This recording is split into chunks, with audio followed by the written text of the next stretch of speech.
ಪ್ರಶ್ನೆ ಮಾಡಬೇಕು. ಕಾಂಗ್ರೆಸ್ನ ಓಡಿಸೋ ದಿನಗಳು ಹತ್ತಿರ ಬರ್ತಾ ಇದೆ.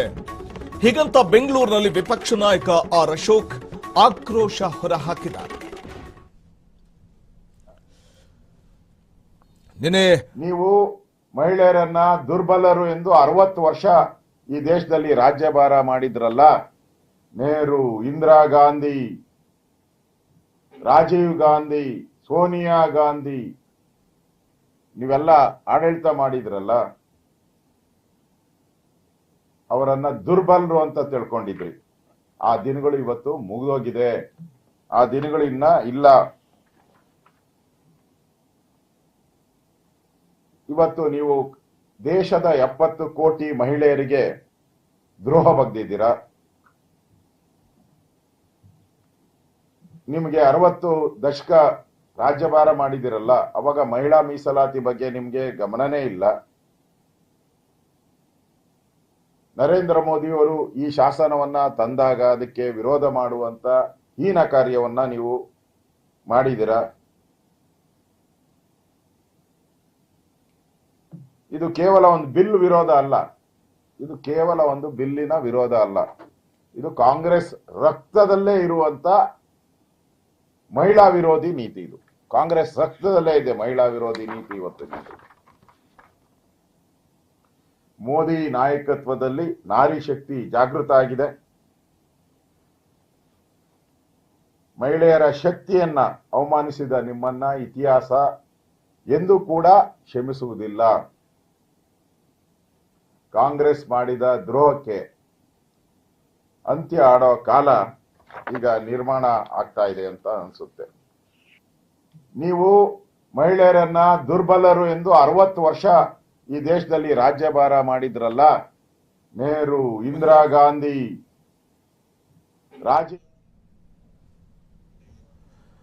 ಇದು ಲೋಕಸಭೆ ಹಾಗೆಯೇ ವಿಧಾನಸಭೆಗಳಲ್ಲಿ 33% ಮಹಿಳಾ ಮೀಸಲಾತಿ ನೀಡಲು ಉದ್ದೇಶಿಸಿದ್ದ ಸಂವಿಧಾನ 131ನೇ ತಿದ್ದುಪಡಿ ಮಸೂದೆ 2026 ಲೋಕಸಭೆಯಲ್ಲಿ ನಿನ್ನೆ ಸೋಲನ್ನ ಕಾಣ್ತು. ಮಹಿಳಾ ಮೀಸಲಿಗೆ ಸೋಲಾಯಿತು.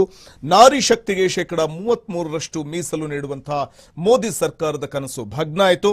ಕಾರಣ ವಿಪಕ್ಷಗಳು ಮಹಿಳಾ ಮೀಸಲು ಪರ ಮತ ಚಲಾವಣೆ ಆಗಿದ್ದು ಇಲ್ಲಿ 298, ಸರ್ಕಾರದ ಮಸೂದೆ ವಿರುದ್ಧ ಬಿದ್ದ ಮತಗಳು 230. ಈ ವಿಚಾರವಾಗಿ ಅಮಿತ್ ಶಾ ಕೂಡ ಕಾಂಗ್ರೆಸ್ ಸ್ತ್ರೀಯರ ಪರ ಇಲ್ಲ, ಮಹಿಳಾ ಮೀಸಲು ಮಸೂದೆ ಅಂಗೀಕರಿಸಲು ಕಾಂಗ್ರೆಸ್ ಮಿತ್ರರು ಬಿಡಲಿಲ್ಲ, ಅವರು ಹೀಗೆ ಮಾಡ್ತಿರುವುದು ಇದೇ ಮೊದಲಲ್ಲ, ಅವರ ಮನಸ್ಥಿತಿ ಮಹಿಳೆಯರ ಪರವಾಗಿಯೂ ಇಲ್ಲ, ದೇಶದ ಪರವಾಗಿಯೂ ಇಲ್ಲ ಅಂತ ಆಕ್ರೋಶ ಹೊರಹಾಕಿದ ಬೆನ್ನಲ್ಲೇ ವಿಪಕ್ಷ ನಾಯಕ ಆರ್ ಅಶೋಕ್ ಅವರು ಕೂಡ ಕಾಂಗ್ರೆಸ್ ಅನ್ನ ತೀಕ್ಷ್ಣವಾಗಿ ಕುಟುಕಿದ್ದಾರೆ. ರಾಜ್ಯ ರಾಜಧಾನಿ ಸೇರಿದಂತೆ ರಾಜ್ಯದಲ್ಲಿ ಹೆಚ್ಚಿದಂತಹ ಬಿಸಿಲ ಧಗೆ ಈಗ ರಾಜಧಾನಿಯಲ್ಲಿ ಹೀಟ್ ಸ್ಟ್ರೋಕ್ ಆತಂಕ ಶುರುವಾಗ್ತಾ ಇದೆ. ರಾಜಧಾನಿ ಸೇರಿ ರಾಜ್ಯದಲ್ಲಿ ಬಿಸಿಲ ಧಗೆ ಏರ್ತಾ ಇದೆ. ರಾಜಧಾನಿಯಲ್ಲಿ ಈಗ ಹೀಟ್ ಸ್ಟ್ರೋಕ್ ಆತಂಕ. ಬಿಸಿಲ ತಾಪಕ್ಕೆ ಜನರಿಗೆ ಅನಾರೋಗ್ಯ ಸಮಸ್ಯೆಗಳು ಹೆಚ್ಚಾಗ್ತಾ ಇದೆ. ಬಿಸಿಲಿನ ತಾಪದಿಂದ ಬೆಂಗಳೂರಿಗರಿಗೆ ಆತಂಕ ಶುರುವಾಗ್ತಾ ಇದೆ. 1.5 ತಿಂಗಳಲ್ಲಿ 10 ಮಂದಿ ಬಿಸಿಲ ಧಗೆಗೆ ಅಸ್ವಸ್ಥಗೊಂಡಿದ್ದಾರೆ. ತಾಪಮಾನ ಹೆಚ್ಚಳದಿಂದ ಎಷ್ಟು ಜನ ಅಸೌಖ್ಯರಾಗಿದ್ದಾರೆ. ಬಿಸಿಲ ಧಗೆಗೆ ಬಳಲಿ ಬೆಂಡಾಗ್ತಾ ಇದ್ದಾರೆ ಜನ. ಇದು ಸಿಲಿಕಾನ್ ಸಿಟಿ ಬೆಂಗಳೂರಿನ ಪರಿಸ್ಥಿತಿ. ಇನ್ನು ರಾಜ್ಯದ ಹಲವಾರು ಜಿಲ್ಲೆಗಳು, ಅದು ಉತ್ತರ ಕರ್ನಾಟಕ ಭಾಗದಲ್ಲಿ ಅದು ಹೇಳುತ್ತಿರುವುದು. ರಾಜಧಾನಿಯಲ್ಲಿ ಹೀಟ್ ಸ್ಟ್ರೋಕ್ ಪರಿಸ್ಥಿತಿ ಉಂಟಾಗಿದೆ. ಬಿಸಿಲ ತಾಪಕ್ಕೆ ಅನಾರೋಗ್ಯ ಸಮಸ್ಯೆಗಳು ಹೆಚ್ಚಾಗ್ತಾ ಇದೆ. ಹೊರಗಡೆ ಕಾಲಿಡೋದಕ್ಕೂ ಕೂಡ ಸಾಧ್ಯವಾಗದಂತಹ ಒಂದು ಪರಿಸ್ಥಿತಿ. ಕನಿಷ್ಠ ಬೆಂಗಳೂರಿನಲ್ಲೇ ಸುಮಾರು 39 ಡಿಗ್ರಿ ಸೆಲ್ಸಿಯಸ್ ತಾಪಮಾನ ಕಂಡು ಬರ್ತಾ ಇದೆ. ಬಹುಶಃ ಮುಂದೆ ಇನ್ನು ನೋಡಿ ಏಪ್ರಿಲ್ ಮೇ ತಿಂಗಳ ನಂತರದಲ್ಲಿ, ಅಂದ್ರೆ ಏಪ್ರಿಲ್ ನಂತರ ಮೇ ತಿಂಗಳ ಹೊತ್ತಿಗೆ ಇನ್ನೂ ಹೆಚ್ಚಾಗುವಂತ ಒಂದು ಸಾಧ್ಯತೆ ಇದೆ ಬಿಸಿಲ ತಾಪಮಾನ. ನಾವು ಉತ್ತರ ಕರ್ನಾಟಕ ಭಾಗದಲ್ಲೇ ಕಲಬುರಗಿ, ರಾಯಚೂರು ಆ ಭಾಗದಲ್ಲೇ ನಾವು ನೋಡ್ತಾ ಹೋದ್ರು ಸುಮಾರು 42 ಡಿಗ್ರಿ ಸೆಲ್ಸಿಯಸ್ ತಾಪಮಾನ ಇರುವಂತದ್ದು. ಸೊ ಹೀಗಿರುವಾಗ ಇನ್ನು silicon city, cool city, garden city ಅಂತೆಲ್ಲ ಕರೆಸಿಕೊಳ್ಳುವಂತಹ ಬೆಂಗಳೂರಿನಲ್ಲೂ ತಾಪಮಾನ ಹೆಚ್ಚಾಗ್ತಾ ಇರುವಂತದ್ದನ್ನು ಕಾಣಬಹುದು. ಇದು ಬೆಂಗಳೂರು ಮಾತ್ರ ಅಲ್ಲ, ವಿವಿಧೆಡೆಯೂ ಕೂಡ ರಣ ಬಿಸಿಲು. ಕಲ್ಯಾಣ ಕರ್ನಾಟಕ, ಕಿತ್ತೂರು ಕರ್ನಾಟಕದಲ್ಲೂ ಕೂಡ ಬಿಸಿಲ ಬೇಗೆ ಹೆಚ್ಚಾಗ್ತಿದೆ. ಹಳೆ ಮೈಸೂರು ಭಾಗದಲ್ಲೂ ತಾಪಮಾನ ಮಿತಿ ಮೀರ್ತಾ ಇದೆ. ಮಧ್ಯ ಕರ್ನಾಟಕ, ಕರಾವಳಿಯಲ್ಲೂ ಕೂಡ ಭಾರೀ ಉಷ್ಣಾಂಶ ಕಂಡು ಬರ್ತಾ ಇದೆ. ಎಲ್ಲೆಡೆ ತಾಪಮಾನ ಮಿತಿ ಮೀರ್ತಾ ಇದ್ದು ಜನ ಬಳಲಿ ಹೋಗ್ತಾ ಇದ್ದಾರೆ. ಹೀಟ್ ವೇವ್ ರೀತಿಯ ಆತಂಕ ಹೆಚ್ಚಿಸ್ತಾ ಇರುವಂತದ್ದು ತಾಪಮಾನ. ಬೆಂಗಳೂರು ಮಾತ್ರ ಅಲ್ಲ, ರಾಜ್ಯದ ವಿವಿಧೆಡೆಯೂ ಕೂಡ ಇದೇ ಪರಿಸ್ಥಿತಿ. ಕಲ್ಯಾಣ ಕರ್ನಾಟಕ, ಕಿತ್ತೂರು ಕರ್ನಾಟಕದಲ್ಲೂ ಕೂಡ ಬಿಸಿಲ ಧಗೆ ಹೆಚ್ಚಾಗ್ತಾ ಇದೆ. ಇನ್ನು ಹಳೆ ಮೈಸೂರು ಭಾಗದಲ್ಲೂ ಕೂಡ ತಾಪಮಾನ ಹೆಚ್ಚಳವಾಗ್ತಾ ಇದೆ. ಇದು ಕರಾವಳಿಯಲ್ಲೂ ಭಾರಿ ಉಷ್ಣಾಂಶ ಏರಿಕೆ ಆಗಿದ್ದು, ಮಧ್ಯ ಕರ್ನಾಟಕದಲ್ಲೂ ಕೂಡ ಉಷ್ಣಾಂಶದ ಒಂದು ಪ್ರಮಾಣ ಹೆಚ್ಚಳವಾಗ್ತಾ ಇದೆ. ಹಾಗಾಗಿ ಎಲ್ಲೆಡೆ ತಾಪಮಾನ ಹೆಚ್ಚಾಗ್ತಾ ಇದ್ದು ಹೀಟ್ ವೇವ್ ರೀತಿಯ ಆತಂಕವನ್ನ ಹೆಚ್ಚಿಸ್ತಾ ಇದೆ ತಾಪಮಾನ. ಬೆಂಗಳೂರಲ್ಲೇ ಬಿಸಿಲ ಧಗೆಗೆ 10 ಮಂದಿ ಅಸ್ವಸ್ಥಗೊಂಡಿದ್ರೆ, ಇನ್ನು ರಾಜ್ಯದ ನಾನಾ ಭಾಗಗಳಲ್ಲಿ ಕಲ್ಯಾಣ ಕರ್ನಾಟಕ, ಕಿತ್ತೂರು ಕರ್ನಾಟಕ, ಮೈಸೂರು ಭಾಗ, ಹಳೆ ಮೈಸೂರು ಭಾಗ, ಮತ್ತೆ ಮಧ್ಯ ಕರ್ನಾಟಕ, ಕರಾವಳಿ ಪ್ರದೇಶ, ಈ ಭಾಗದಲ್ಲಿ ಕೂಡ ಅಧಿಕ ಪ್ರಮಾಣದಲ್ಲಿ ಉಷ್ಣಾಂಶ ಕಂಡು ಬರ್ತಾ ಇದೆ. ಮೇ ಅಂದ್ರೆ ಏಪ್ರಿಲ್ ನಂತರದಲ್ಲಿ ಮೇ ಬಳಿಕ ಅಥವಾ ಮೇ ತಿಂಗಳಲ್ಲಿ ಹೆಚ್ಚಿನ ಪ್ರಮಾಣದ ತಾಪಮಾನ ಕೂಡ ಕಂಡು ಬರುವ ಸಾಧ್ಯತೆ ಇದೆ ಅಂತ ಹವಾಮಾನ ಇಲಾಖೆ ಮುನ್ಸೂಚನೆ ಕೊಡ್ತಾ ಇರುವಂತದ್ದು. ಸೊ ಹಾಗಾಗಿ ಈಗಾಗಲೇ ಬೆಂಗಳೂರಿನಲ್ಲೇ ಸುಮಾರು 37-38 ಡಿಗ್ರಿ ಸೆಲ್ಸಿಯಸ್ ತಾಪಮಾನ ಇದೆ. ಸೊ ಇನ್ನೂ ಅಧಿಕವಾಗುವಂತ ಸಾಧ್ಯತೆ ಇದೆ ಅನ್ನೋದೇ ಈಗ ಆತಂಕಕ್ಕೆ ಕಾರಣ ಆಗ್ತಾ ಇದೆ. ಈ ತಾಪಮಾನ ಅಧಿಕವಾಗ್ತಾ ಹೋದ್ರೆ ಅನೇಕ ಅನಾರೋಗ್ಯ ಸಮಸ್ಯೆಗಳಿಗೆ ಒಳಗಾಗುವಂತಹ ಒಂದು ಸಾಧ್ಯತೆ ಕಂಡು ಬರ್ತಾ ಇರುವಂತದ್ದು. ಈಗಾಗಲೇ ಹಲವಾರು ಕಡೆಗಳಲ್ಲಿ ಇಂತಹ ಪ್ರಕರಣಗಳು ಬೆಳಕಿ ಬಂದಿದೆ. ಅಂದ್ರೆ ಬೆಂಗಳೂರಿನಲ್ಲೇ ಅನೇಕ ಅನಾರೋಗ್ಯ ಸಮಸ್ಯೆಗಳಿಗೆ, ಬಿಸಿಲ ಬೇಗೆಯಿಂದಾಗಿ ಅನಾರೋಗ್ಯ ಸಮಸ್ಯೆಗಳಿಗೆ ತುತ್ತಾಗ್ತಾ ಇರುವಂತಹ ಒಂದಷ್ಟು ಘಟನೆಗಳು ಬೆಳಕಿ ಬಂದಿರುವಂತದ್ದು.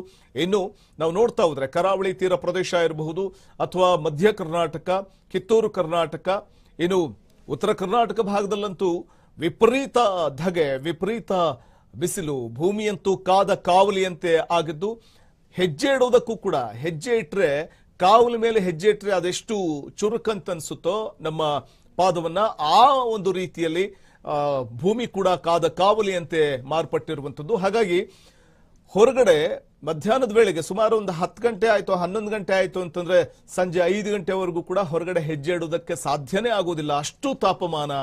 ಆದ್ರೂ ಕೂಡ ಅನಿವಾರ್ಯ ಕೆಲಸ ಮಾಡಲೇಬೇಕು.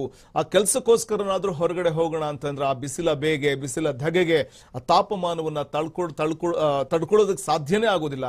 ಅಷ್ಟು ಬಿಸಿಲ ತಾಪ ಒಂದು ರೀತಿ ಹೊರಗಡೆ ಹೆಜ್ಜೆ ಇಡುವುದಕ್ಕೂ ಹೆದರುವಂತಹ ಒಂದು ಪರಿಸ್ಥಿತಿ ನಿರ್ಮಾಣ ಆಗುವಂತೆ ಮಾಡಿದೆ. ಇನ್ನು ಬೆಂಗಳೂರಿನಲ್ಲೇ ಕಳೆದ 1.5 ತಿಂಗಳಲ್ಲಿ 10 ಮಂದಿ ಅಸ್ವಸ್ಥಗೊಂಡಿದ್ದಾರೆ. ತಾಪಮಾನ ಹೆಚ್ಚಳದಿಂದಾಗಿ ಅಸೌಖ್ಯದ ಪರಿಸ್ಥಿತಿ ನಿರ್ಮಾಣ ಆಗಿದೆ. ಬಿಸಿಲ ಧಗೆಗೆ ಬಳಲಿ ಬೆಂಡಾಗ್ತಾ ಇದ್ದಾರೆ ಜನ. ಇದು ಬೆಂಗಳೂರಷ್ಟೇ ಅಲ್ಲ, ಅದು ನಾವು ಗಾರ್ಡನ್ ಸಿಟಿ, ಕೂಲ್ ಸಿಟಿ ಹೀಗೆಲ್ಲ ಕರೆಯುವಂತಹ ಬೆಂಗಳೂರಿನಲ್ಲೇ ಇಂತಹ ಒಂದು ತಾಪಮಾನ ಅಧಿಕ ಪ್ರಮಾಣದಲ್ಲಿ ಹೆಚ್ಚಳವಾಗ್ತಾ ಇರುವಂತದ್ದು ಆತಂಕವನ್ನ ತಂದೊಡ್ತಿದೆ.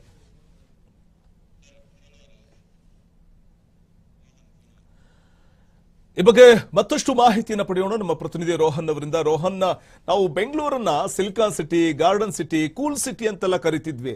ಆದ್ರೆ ಕಳೆದ 2-3 ವರ್ಷದ ತಾಪಮಾನ ನೋಡಿದಾಗ ಈಗ ಕಂಡು ಬರ್ತಾ ಇರುವಂತ ಬಿಸಿಲ ಧಗೆ ಮತ್ತಷ್ಟು ಹೆಚ್ಚಾಗ್ತಾ ಇರುವಂತದ್ದು ಸಹಜವಾಗಿನೇ ಒಂದಷ್ಟು ಅಸೌಖ್ಯ ಅಥವಾ ಅನಾರೋಗ್ಯದ ಸಮಸ್ಯೆಗಳಿಗೂ ತುತ್ತಾಗುವಂತೆ ಮಾಡ್ತಾ ಇರುವಂತದ್ದು. ಇದೆಲ್ಲವೂ ಕೂಡ ನಾವು ನೋಡ್ತಾ ಹೋದ್ರೆ ಒಂದು ರೀತಿ ಆತಂಕವನ್ನ ತಂದೊಡ್ಡುತ್ತಲ್ಲ ಅಂತ. ನಿಜಕ್ಕೂ ನೀವು ಏನಂತಂದ್ರೆ ರಾಜಧಾನಿಯಲ್ಲಿ ಬೆಂಗಳೂರಿನ ಸೇರಿದಂತೆ ಈಗ ಬಿಸಿಲಿನ ತಾಪಮಾನ ಕೂಡ ಈಗ ಒಂದು ಹೆಚ್ಚುತ್ತಾ ಇದೆ. ಇದಕ್ಕೆ ಗಂಭೀರವಾಗಿ ಈಗಾಗಲೇ ಜನರಿಗೆ ಕೂಡ ಅಸ್ತವ್ಯಸ್ತದ ಕಾರಣವಾಗ್ತಾ ಇದೆ. ಈ ಕೂಡ ಕಳೆದ 1.5 ತಿಂಗಳು ಕೂಡ ಹಲವರು ಕೂಡ ಈಗಾಗಲೇ ಅನಾರೋಗ್ಯಕ್ಕೆ ತುತ್ತಾಗಿದ್ದಾರೆ. ಜನರು ಕೂಡ ಈಗ ಇಂತಹ ಬಿಸಿಲಿನಲ್ಲಿ ಓಡಾಡೋಕ್ಕೂ ಬಹಳಷ್ಟು ಕಷ್ಟವಾಗ್ತಾ ಇದೆ. ಬೆಂಗಳೂರು ಮಾತ್ರವಲ್ಲದೆ ಈಗ ಕಲ್ಯಾಣ ಕರ್ನಾಟಕ ಭಾಗ, ಆ ಕಡೆ ಉತ್ತರ ಕರ್ನಾಟಕ ಭಾಗ ಮತ್ತು ಹಳೆ ಮೈಸೂರು ಭಾಗ ಕೆಳಗೆ ಈಗ ಉಷ್ಣಾಂಶ ಕೂಡ ಏರಿಕೆ ಆಗ್ತಾ ಇದೆ. ಈ ಏರಿಕೆಯಿಂದ ಜನರು ಈಗಾಗಲೇ ಬೇಸತ್ತು ಹೋಗಿದ್ದಾರೆ. ಯಾಕಂತಂದ್ರೆ ಈಗಾಗಲೇ ಹೀಟ್ ವೇವ್ ಸ್ಟ್ರೋಕ್ ಅನ್ನುವಂತಹ ರೀತಿ ಪರಿಸ್ಥಿತಿ ಕೂಡ ಈಗಾಗಲೇ ನಿರ್ಮಾಣವಾಗಿದೆ. ಆರೋಗ್ಯದ ಮೇಲೆ ಇದು ದೊಡ್ಡ ಪರಿಣಾಮ ಬೀರ್ತಾ ಇದೆ. ಉತ್ತರ ಕರ್ನಾಟಕ ಭಾಗ ಆಗಿರ್ಬೋದು, ದಕ್ಷಿಣ ಮಲೆನಾಡು ಭಾಗಗಳಲ್ಲಿ ಜನರಿಗೆ ಬಿಸಿಲಿನ ತಾಪಮಾನ ಈಗಾಗಲೇ ಹೆಚ್ಚಿಗೆ ಆಗ್ತಾ ಇದೆ ಅಲ್ಲ. ಮತ್ತೆ ಏನಂತಂದ್ರೆ 35 ಡಿಗ್ರಿ ಜಾಸ್ತಿ ಆಗ್ತದೆ. ಹೆಚ್ಚು ಏನಂತಂದ್ರೆ ಈಗ ಜನರು ಇದರಿಂದ ಅನಾರೋಗ್ಯಕ್ಕೆ ಈಡಾಗ್ತಾ ಇದ್ರೆ ಇದನ್ನ ಇಲಾಖೆಯಲ್ಲಿ ಎಚ್ಚೆತ್ತುಕೊಳ್ಬೇಕು. ಇಲ್ಲದೆ ಹೋದಂತ ಸಂದರ್ಭದಲ್ಲಿ ಮುಂದಿನ ದಿನಗಳಲ್ಲಿ ಆರೋಗ್ಯದ ಮೇಲೆ ದೊಡ್ಡ ಪರಿಣಾಮ ಬೀರುತ್ತಂತಾನೆ ಹೇಳ್ಬೋದು. ಯಾಕಂತಂದ್ರೆ ಈಗಾಗಲೇ ಇಷ್ಟೊಂದು ಬಿಸಿಲನ್ನ ಗಮನಿಸಿದಾಗ ಮೈ ಮೇಲಿರುವಂತಹ ಚರ್ಮದ ಒಂದು ರೋಗ ಬರುವ ಸಾಧ್ಯತೆ ಇರುತ್ತೆ. ರಾಜ್ಯಾದ್ಯಂತ ಈ ರೀತಿಯಾಗಿ ಉಂಟಾಗಿರ್ತಕ್ಕಂಥ ಬಿಸಿ ಗಾಳಿ ಮತ್ತು ಉಷ್ಣಾಂಶತೆ ಏನಿದೆ ಇನ್ನಷ್ಟು ಕೂಡ ಇದು ಎಚ್ಚರಿಕೆಯ ಒಂದು ಅಗತ್ಯ ಅಂತ ಹೇಳ್ಬೋದು. ವೈದ್ಯರು ಮತ್ತು ಆರೋಗ್ಯ ಇಲಾಖೆಗಳಲ್ಲಿ ಕೆಲವೊಂದಿಷ್ಟು ಸೂಚನೆಗಳನ್ನ ಕೊಡಬೇಕು. ಜನರಿಗೆ ಒಂದು ಅಗತ್ಯವಿಲ್ಲದ ಹೊರತು ಬಿಸಿಲಿನಲ್ಲಿ ಸಂಚರಿಸೋದು ಈಗ ತಪ್ಪು. ಯಾಕಂತಂದ್ರೆ ಸಾಕಷ್ಟು ಜನರಿಗೆ ನೀರು ಕುಡಿಬೇಕು, ಇಂತ ಹಗುರವಾದ ಬಟ್ಟೆಗಳನ್ನು ಕೂಡ ಧರಿಸಬೇಕು. ಇಲ್ಲದ ಹೋದಂತ ಸಂದರ್ಭದಲ್ಲಿ ಇದೇ ರೀತಿಯಾಗಿ ಉಷ್ಣಾಂಶ ಏರಿದ್ರೆ ಮುಂದಿನ ದಿನಗಳಲ್ಲಿ ಜನರ ಜೀವನದ ಆರೋಗ್ಯದ ಮೇಲೆ ಗಂಭೀರ ಪರಿಣಾಮ ಬೀರುತ್ತಂತಾನೆ ಹೇಳ್ಬೋದು. ವಸಂತ್. ಜಾಗತಿಕ ತಾಪಮಾನ ಏರಿಕೆ ಕಾರಣ ಏನು ಅಂತ, ಅದು ಕೂಡ ನಾವು ಉತ್ತರ ಕರ್ನಾಟಕ ಭಾಗದಲ್ಲಿ ಬಿಸಿಲಿನ ತಾಪಮಾನ 42 ಡಿಗ್ರಿ ಸೆಲ್ಸಿಯಸ್ನಷ್ಟು ದಾಖಲಾಗುವಂತ ನಾವು ನೋಡಿದೀವಿ.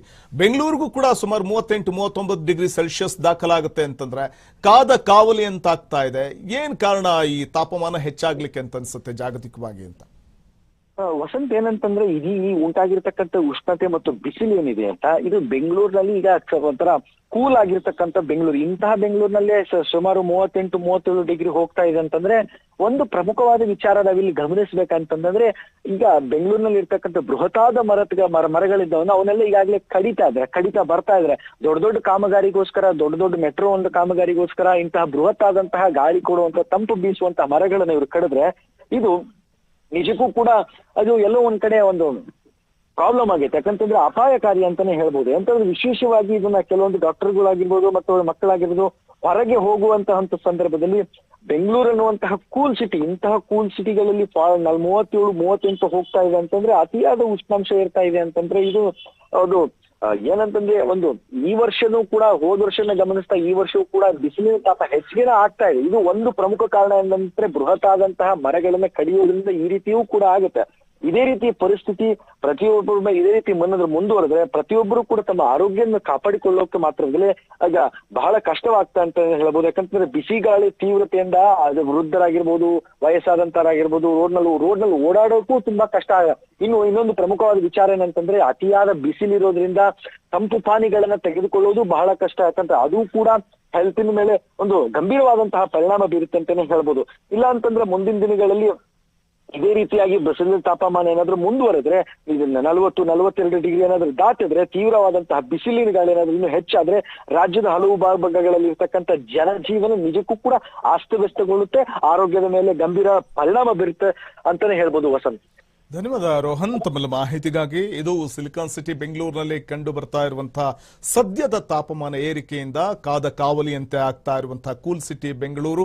ಮತ್ತೆ ಇದು ಬೆಂಗಳೂರಿಗಷ್ಟೇ ಸೀಮಿತವಾಗಿಲ್ಲ, ರಾಜ್ಯದ ನಾನಾ ಭಾಗಗಳಲ್ಲಿ, ನಾನಾ ಜಿಲ್ಲೆಗಳಲ್ಲೂ ಕೂಡ ತಾಪಮಾನ ಏರಿಕೆಯಾಗಿದ್ದು ಜನ ಬಿಸಿಲಿನ ತಾಪಕ್ಕೆ ಬಳಲಿ ಬೆಂಡಾಗುವಂತೆ ಮಾಡಿದೆ. ಅನೇಕ ಅನಾರೋಗ್ಯ ಸಮಸ್ಯೆಗಳಿಗೂ ಕೂಡ ಈಡಾಗುವಂತಹ ಒಂದು ಪರಿಸ್ಥಿತಿ ನಿರ್ಮಾಣ ಆಗಿದ್ದು ಜನ ಈ ಸಂದರ್ಭದಲ್ಲಿ ತಮ್ಮ ಆರೋಗ್ಯದ ಕಡೆಗೆ ಹೆಚ್ಚು ಗಮನ ಕೊಡಬೇಕು, ಹೆಚ್ಚು ನೀರು ಸೇವನೆ ಮಾಡುವುದು ಕೂಡ ಬೆಟರ್. ಈ ಸಂದರ್ಭ ಜಿಲ್ಲೆಗಳಲ್ಲೂ ಸಿಕ್ಕಾಪಟ್ಟೆ ಬಿಸಿಲು ಏರಿಕೆ ಆಗ್ತಾ ಇರುವಂತದ್ದು. ಬಿಸಿಲಿಗೆ ಬೈಕ್ ಒಂದು ಹೊತ್ತಿ ಉರಿದಿರುವಂತಹ ಒಂದು ಘಟನೆ ನಡೆದಿದೆ. ಕಲಬುರಗಿಯ ಸೇಡಂನಲ್ಲಿ ನಡೆದಿರುವಂತಹ ಘಟನೆ ಇದು. ಸುನೀಲ್ ಎಂಬುವರಿಗೆ ಸೇರಿದಂತಹ ಬೈಕ್ ಇದು. ದೇಗುಲದ ಬಳಿ ನಿಲ್ಲಿಸಲಾಗಿದ್ದಂತಹ ಒಂದು ಬೈಕ್ ಈ ವೇಳೆ ಬಿಸಿಲ ಧಗೆಗೆ ಹೊತ್ತಿಕೊಂಡಿರುವಂತದ್ದನ್ನ ಕಾಣಬಹುದು. ಕಲಬುರಗಿ ಜಿಲ್ಲೆಯ ಸೇಡಂನಲ್ಲಿ ನಿಲ್ಲಿಸಿದಂತಹ ಬೈಕ್ ಬಿಸಿಲಿನ ಧಗೆಗೆ ಹೊತ್ತಿ ಉರಿದಿರುವಂಥದ್ದು. ಸುನೀಲ್ ಎಂಬುವರಿಗೆ ಸೇರಿದಂತಹ ಒಂದು ಬೈಕ್ ಇದು. ಕಲಬುರಗಿ ಭಾಗದಲ್ಲಿ ಸುಮಾರು 42 ಡಿಗ್ರಿ ಸೆಲ್ಸಿಯಸ್ ತಾಪಮಾನ ಇದೆ. ಅಲ್ಲಂತೂ ವೆಹಿಕಲ್ಗಳನ್ನ ಬಿಸಿಲು ನಿಲ್ಲಿಸಿದ್ರೆ ಯಾವ ಪರಿಸ್ಥಿತಿ ಅಂತಂದ್ರೆ ನೋಡಿ, ಬಿಸಿಲಿನ ತಾಪಮಾನ ಒಂದು ಬೈಕ್ ಕೂಡ ಬೆಂಕಿ ಹೊತ್ಕೊಳ್ಳುತ್ತೆ, ಇಂಜಿನ್ಗೆ ಬೆಂಕಿ ಹೊತ್ಕೊಳ್ಳುತ್ತೆ ಅಂತಂದ್ರೆ ಇನ್ನು ಯಾವ ಪರಿ ಇರಬಹುದು. ಜನಸಾಮಾನ್ಯರು ಈ ಬಿಸಿಲನ್ನ ತಡ್ಕೊಳ್ಳೋದಕ್ಕೆ ಸಾಧ್ಯನೇ ಇಲ್ಲ. ಅನಿವಾರ್ಯ ಕೆಲಸ ಕಾರ್ಯಗಳನ್ನು ಮಾಡಲೇಬೇಕು. ದುಡಿಲಿಲ್ಲ ಅಂತಂದ್ರೆ ಹಣ ಮಾಡುವಂಥದ್ದು ಹೇಗೆ, ಅಥವಾ ದಿನನಿತ್ಯ ನಮ್ಮ ಹೊಟ್ಟೆ ತುಂಬೋದು ಹೇಗೆ, ದುಡಿಲೇಬೇಕು ಅಂತ ಹೊರಗೆ ಬಂದರೆ ಬಿಸಿಲಿನ ತಾಪಮಾನ, ಇದರ ನಡುವೆ ಆ ಬಿಸಿಲಿನ ತಾಪಮಾನದಿಂದಾಗಿ ಒಂದು ರೀತಿ ಹೀಟ್ ಸ್ಟ್ರೋಕ್ನ ಪರಿಸ್ಥಿತಿ. ಕಲಬುರಗಿಯಲ್ಲಿ ಬಿಸಿಲಲ್ಲಿ ನಿಲ್ಲಿಸಿದಂಥ ಒಂದು ಬೈಕ್ ಬೆಂಕಿ ಹೊತ್ತಿ ಉರಿತಾ ಇರುವಂಥದ್ದನ್ನು ಗಮನಿಸಬಹುದಾಗಿದೆ.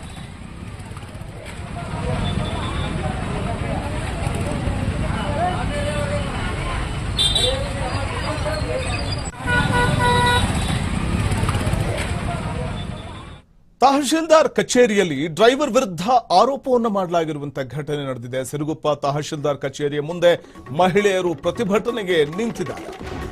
ತಹಶೀಲ್ದಾರ್ ಕಚೇರಿಯ ಮುಂದೆ ಪ್ರತಿಭಟನೆ ನಿಂತಿದ್ದಾರೆ. ಡ್ರೈವರ್ ವಿರುದ್ಧ ಗಂಭೀರ ಆರೋಪವನ್ನು ಮಾಡ್ತಾ ಇದ್ದಾರೆ ಮಹಿಳೆಯರ ಮೇಲೆ ಡ್ರೈವರ್ ದೌರ್ಜನ್ಯವನ್ನ ಎಸಗಿದ್ದಾರೆ ಅನ್ನುವಂತಹ ಒಂದು ಆರೋಪವನ್ನು ಮಾಡ್ತಿದ್ದಾರೆ. ಡ್ರೈವರ್ ದ್ಯಾಮಣ್ಣ ತಮ್ಮ ದೇವಣ್ಣ ವಿರುದ್ಧ ಆರೋಪವನ್ನು ಮಾಡ್ತಾ ಇದ್ದು, ಡ್ರೈವರ್ ವಿರುದ್ಧ ಮಹಿಳೆಯರು ಗಂಭೀರ ಆರೋಪವನ್ನು ಮಾಡ್ತಾ ಇದ್ದಾರೆ. ತಹಶೀಲ್ದಾರ್ ಗೈರಾಗಿದ್ದಾಗ ನಿಂದನೆ ಮಾಡಲಾಗಿದೆ ಅಂತ ದೂರುತ್ತಾ ಇದ್ದಾರೆ. ಬಳ್ಳಾರಿ ಸಹಾಯಕ ಆಯುಕ್ತರಿಗೆ ಮಹಿಳೆಯರು ಈ ಸಂಬಂಧ ಮನವಿಯನ್ನ ಮಾಡಿಕೊಂಡಿದ್ದಾರೆ. ಇಬ್ಬರ ವಿರುದ್ಧವೂ ಕೂಡ ಕ್ರಮ ಕೈಗೊಳ್ಳಬೇಕು ಅಂತ ಆಗ್ರಹಿಸಿದ್ದಾರೆ. ಡ್ರೈವರ್ ದ್ಯಾಮಣ್ಣ ಮತ್ತು ತಮ್ಮ ದೇವಣ್ಣ ವಿರುದ್ಧ ಆರೋಪ ಮಾಡ್ತಾ ಇರುವಂತದ್ದು ಮಹಿಳೆಯರು. ತಹಶೀಲ್ದಾರ್ ಗೈರಾಗಿದ್ದಾಗ ನಿಂದನೆಯನ್ನ ಮಾಡಲಾಗಿದೆ ಅಂತ ದೂರ್ತಾ ಇದ್ದಾರೆ ಆ ಮಹಿಳೆಯರು. ಇನ್ನು ಬಳ್ಳಾರಿ ಸಹಾಯಕ ಆಯುಕ್ತರಿಗೆ ಈ ಸಂಬಂಧ ಮಹಿಳೆಯರು ಮನವಿ ಕೂಡ ಮಾಡಿಕೊಂಡಿದ್ದಾರೆ. ಅವರ ವಿರುದ್ಧ ಕ್ರಮವನ್ನು ತೆಗೆದುಕೊಳ್ಳಿ ಅಂತ, ಇಬ್ಬರ ವಿರುದ್ಧವೂ ಕ್ರಮ ತೆಗೆದುಕೊಳ್ಬೇಕು ಅನ್ನುವಂತ ಆಗ್ರಹವನ್ನ ಮಾಡ್ತಾ ಇದ್ದಾರೆ.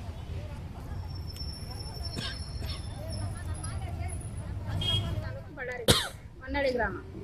ನಮಗೆ ತಹಸೀಲ್ದಾರ್ ಅವರು ಹತ್ರ ನಾವು ಮನವಿ ಪತ್ರ ಕೊಡಕ್ ಹೋಗಿದ್ವಿ. ನಮಗೆ ಮನೆಗಳು ಅಕ್ರಮವಾಗಿ ಬೇರೆದವ್ರಿಗೆ ಪಟ್ಟ ಕೊಟ್ಟಿದಾರ, ಅದನ್ನ ಕೇಳಕ್ಕಾಗಿ ನಾವು ಹೋಗಿದ್ವಿ. ಒಂದು 10 ದಿನ ಆಯ್ತು ಕೊಟ್ಟು. ಅಲ್ಲಿ ಅವ್ರು ಏನು ಕ್ರಮ ತಗೊಂಡಿಲ್ಲ. ಮತ್ತೆ ಅವರು ಜೀಪ್ ಡ್ರೈವರ್ ಆದವರು ನಮ್ಮ್ಯಾಗ ದೌರ್ಜನ್ಯ ಮಾಡಿ, ನೀವು ಏಕವಚನದಿಂದ ಮಾತಾಡಿ ಅವರು ಇದು ಮಾಡಿದ್ರು. ನಾವು ಅದ್ರ ಮ್ಯಾಗೂ ಕಂಪ್ಲೇಂಟ್ ಕೊಟ್ಟರು ಸತ್ಯ ತಹಸೀಲ್ದಾರ್ ಅವರು ಏನು ಕ್ರಮ ತಗೊಂಡಿಲ್ಲ. ನಾವು ಅದಕ್ಕಾಗಿ ಇಲ್ಲಿ AC ಹತ್ರ ಬಂದು ಒಂದು ಕಂಪ್ಲೇಂಟ್ ಕೊಡಕಂತಾನೆ ಇಲ್ಲಿ ಬಂದಿರೋ ಸರ್. ನಾನೇ ಫೀಲ್ಡಿಗೆ ಬಂದು ವಿಸಿಟ್ ಮಾಡಿ ನಾನು ಅವ್ರ ಮೇಲೆ ಕ್ರಮ ತಗೊಂತೀನಿ, ಅವ್ರು ಯಾರೇ ಆಗಿರ್ಲಿ ಅಂತ ಹೇಳಿದ್ದಾರೆ. ಓಕೆ, ಸೊ ಅಲ್ಲಿ ಎಷ್ಟು ಮನೆಗಳಿದಾವಮ್ಮ? ಅಲ್ಲಿ 250 ಮನೆ ಸರ್ ಆಗಿರೋದು. ಅದರಲ್ಲಿ 124 ಮನೆ ಹಂಚಿಕೆ ಆಗಿದಾವೆ, ಇನ್ನು 126 ಮನೆ ಪೆಂಡಿಂಗ್ ಅದಾವ. ನೆಕ್ಸ್ಟ್ ಮದುವೆ ಆದವರಿಗೆಲ್ಲ ನಾವು ಕೊಡ್ತೀವಿ ಅಂತ ಹೇಳಿದ್ರು. ಇನ್ನು ಇದುವರೆಗೆ ಆಗಿ ಬಂದವ್ರ ಹಂಚಿಕೆ ಮಾಡಿಲ್ಲ. ಒಳಗಿಂದೊಳಗೆ ಇವ್ರು ಅಕ್ರಮವಾಗಿ ಬೇರೆ ಊರವ್ರು ಬಂದು ಅಲ್ಲಿ ಪಟ್ಟ ಇಸ್ಕೊಂಡಿದ್ದಾರೆ. ನಿಮ್ಮ ಪ್ರಕಾರ ಎಷ್ಟು ಅಕ್ರಮ ಹೆಸರುಗಳಿದಾವೆ ಅನ್ಸುತ್ತೆ? ಈಗ ನಮ್ಮ ಕಣ್ಣಿಗೆ ಕಂಡಿರೋದು 3, ಇನ್ನು ಒಳಗೆ ಎಷ್ಟದಾವೋ ಗೊತ್ತಿಲ್ಲ ಸರ್. ಓಕೆ, ಮುಂದೆ ಒಂದು ವೇಳೆ ಇವರು ಸ್ಪಂದಿಸಿದ್ರೆ ನಿಮ್ಮ ನಿರ್ಧಾರ ಏನು ಅಂತ? ಅವರು ಪಟ್ಟ ಕ್ಯಾನ್ಸಲ್ ಮಾಡ್ಬೇಕು. ನಮ್ಮೂರ್ ಮನೆಗಳು ನಮಗೆ ಇನ್ನ ಉಳಿದವ್ರ ಇದಾರೆ ಫ್ಯಾಮಿಲಿಗಳು, ಅವ್ರಿಗೆ ಹಂಚಿಕೆ ಮಾಡ್ಬೇಕು. ಒಂದ್ ವೇಳೆ ಅವ್ರು ಏನು ಸ್ಪಂದನೆ ಮಾಡಿದ್ರೆ ಏನ್ ಮಾಡ್ತಾರಮ್ಮ? ನೆಕ್ಸ್ಟ್ ಮತ್ತೆ ಮುಂದೆ ನಾವ್ ಏನ್ ಮಾಡ್ಬೇಕು, ಮತ್ತೆ ಹಂಗೆ ಹೋರಾಟ ಮಾಡ್ತೀವಿ. ಮುಂದಿನ ಮತ್ತೆ ಯಾರ ಹತ್ರ ಹೋಗ್ಬೇಕು ಅಲ್ಲಿಗೆ ಹೋಗ್ಬೇಕು. ಇದು ಬಳ್ಳಾರಿಯ ಸಿರುಗುಪ್ಪದಲ್ಲಿ ಮಹಿಳೆಯರ ಆಕ್ರೋಶದ ಮಾತುಗಳು. ಡ್ರೈವರ್ ದ್ಯಾಮಣ್ಣ ಮತ್ತು ಸಹೋದರ ಇಬ್ಬರ ವಿರುದ್ಧವೂ ಕೂಡ ಕ್ರಮ ತೆಗೆದುಕೊಳ್ಬೇಕು ಅನ್ನುವಂಥ ಮಾತನ್ನ ಹೇಳ್ತಾ ಇರುವಂಥದ್ದು. ಯಾಕಂದ್ರೆ ಮಹಿಳೆಯರನ್ನ ನಿಂದನೆ ಮಾಡಿದ್ದಾರೆ ಅನ್ನುವಂಥದ್ದು ಗಂಭೀರವಾದಂತಹ ಒಂದು ಆರೋಪ ಮಹಿಳೆಯರಿಂದ ವ್ಯಕ್ತವಾಗ್ತಾ ಇದೆ. ಡ್ರೈವರ್ ಮತ್ತು ಆ ಡ್ರೈವರ್ನ ಸಹೋದರ ಇಬ್ಬರ ಮೇಲೂ ಕೂಡ ಆಕ್ಷನ್ ತೆಗೆದುಕೊಳ್ಬೇಕು. ಡ್ರೈವರ್ ದ್ಯಾಮಣ್ಣ ಮತ್ತು ತಮ್ಮ ದೇವಣ್ಣ ಇವರ ಇಬ್ಬರ ವಿರುದ್ಧ ಕೂಡ ಆರೋಪವನ್ನು ಮಾಡ್ತಾ ಇರುವಂತಹ ಮಹಿಳೆಯರು. ಕ್ರಮವನ್ನು ತೆಗೆದುಕೊಳ್ಳಿಲ್ಲ ಅಂತಂದ್ರೆ ನಾವು ಮುಂದಿನ ಹೋರಾಟವನ್ನ ನಾವು ರೂಪಿಸ್ತೇವೆ, ತಹಶೀಲ್ದಾರ್ಗೆ ದೂರನ್ನ ಕೊಡಬೇಕು ಅಂತಾನೆ ಬಂದ್ವಿ. ಆದ್ರೆ ತಹಶೀಲ್ದಾರ್ ಗೈರಾಗಿದ್ದಂತಹ ಸಂದರ್ಭದಲ್ಲಿ ನಡೆದಂತ ಈ ಘಟನೆ ಇದೆಯಲ್ಲ, ಈ ಘಟನೆ ನಾವು ಇದನ್ನು ಇಲ್ಲಿಗೆ ನಿಲ್ಲಿಸೋದಿಲ್ಲ. ಸೊ ಇಬ್ಬರ ವಿರುದ್ಧವೂ ಕ್ರಮ ತೆಗೆದುಕೊಳ್ಳುವವರೆಗೂ ಕೂಡ ನಮ್ಮ ಹೋರಾಟ ನಿರಂತರವಾಗಿರುತ್ತೆ ಅಂತಾರೆ ಆ ಮಹಿಳೆಯರು.